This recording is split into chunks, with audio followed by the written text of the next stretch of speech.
Kung meron kang naramdamang sakit, emotionally down, at kung ano pang mga masasamang energy sa katawan mo, nagkakasakit ka, alam mo ang kailangan mo lang gawin is pumunta ka lang sa nature katulad nito, kagubatan.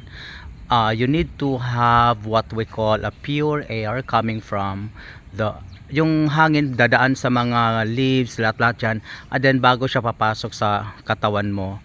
So para magkaroon ka ng cleansing, and of course this will increase your energy. Importante yon, no?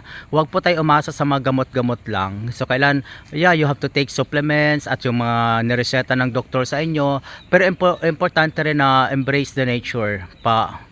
Magpaaraw po tayo, and then umakyat, kung kaya umakyat ng bundok, akyat ng bundok, maligo sa dagat, at then dito magpaano sa lilim ng mga kahoy. Yan ang natural healing properties na kailangan ng isang tao, lalo na pag sobrang stress na ang buhay dahil sa trabaho at sa mga problema. Ito lang po ang kailangan natin. Ito mga lilim na ito, ingat lang sa mga ahas, no? Ingat lang sa mga ahas. So yon, you need to embrace nature. Yan lang ang kailangan ninyo para ma-relax at ma-renew yung strength na nawala sa inyo dahil sa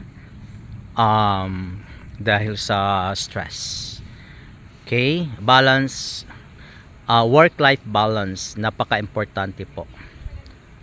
So yan, huwag masyadong overtime.